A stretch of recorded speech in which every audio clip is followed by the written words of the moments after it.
জয় শনিদেব। আজকের আলোচনা থাকছে মেষ রাশি 2025 সালটা কেমন যাবে। দেখুন, রাশি অনেকেই কিন্তু কমেন্ট করে যে দাদা আমার সঙ্গে 100% মিলেছে, কোনোটা 80%, কোনোটা 70% বা কোনোটা 50%। আবার কেউ কেউ বলে থাকে দাদা আমার সঙ্গে মেলেইনি। তাহলে আমার রাশি কি অন্য রাশি? না, বিষয় হচ্ছে যে একই রাশি হাজারো কিন্তু ব্যক্তি রয়েছে। তো এক রাশির উপরে বেস করে বললে কখনো আপনার সঙ্গে 100% মিলবে, কখনো আপনার 50%, এরকম হতেই পারে, না হওয়ার কিছুই নেই। তো আজকের যে বিষয় ভীষণই গুরুত্বপূর্ণ আপনাদের জন্য। এর আগের ভিডিওতে বলেছিলাম যে আপনারা আপনার জন্ম তারিখ, জন্ম সময়, জন্মস্থান কমেন্টে লিখুন। আমরা বলে দেবো আপনার মহাদশা অন্তর্দশা কি চলছে, রাশি, লগ্ন, নক্ষত্র এবং মহাদশা অন্তর্দশা ভালো না খারাপ, সেটা কতদিন চলবে, সব ডিটেলস কিন্তু বলে দেবো।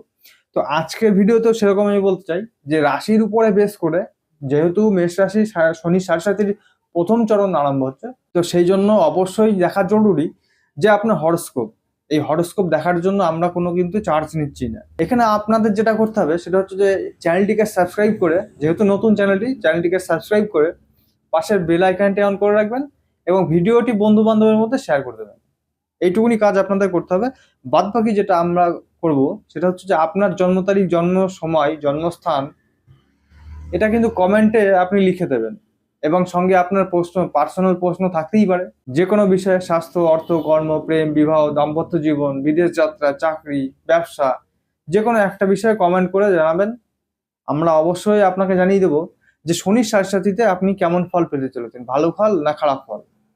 কারণ শনির সাড়ে মানেই কিন্তু প্রত্যেকেই ভাবে যে নেগেটিভ। তো এখানে জরুরি যে আপনার জন্ম ছকে শনি কতটা দুর্বল এবং শনি কতটা খারাপ অবস্থায় রয়েছে, সঙ্গে আপনার মহাদশা অন্তর্দশা কি চলছে, এটার উপরে বেস করে কিন্তু শনির সাড়ে নেগেটিভ বা পজিটিভ রেজাল্ট পেয়ে থাকে ব্যক্তি। তার শনির সাড়ে চলছে তার মানে এই না যে আপনার নেগেটিভ ফল একদম সব শেষ হয়ে গিয়েছে। শনির সাড়ে কিন্তু কোটিপতি বানায়, আবার লুজারও করে ছাড়ে।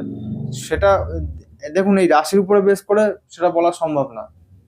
আপনাদের যদি সঠিক জানার দরকার হয় তাহলে অবশ্যই আপনার জন্ম তারিখ, জন্মস্থান এবং কোথায় জন্মিয়েছেন, কটার সময় জন্মিয়েছেন, এটা অবশ্যই কমেন্টে আপনারা লিখে দেবেন।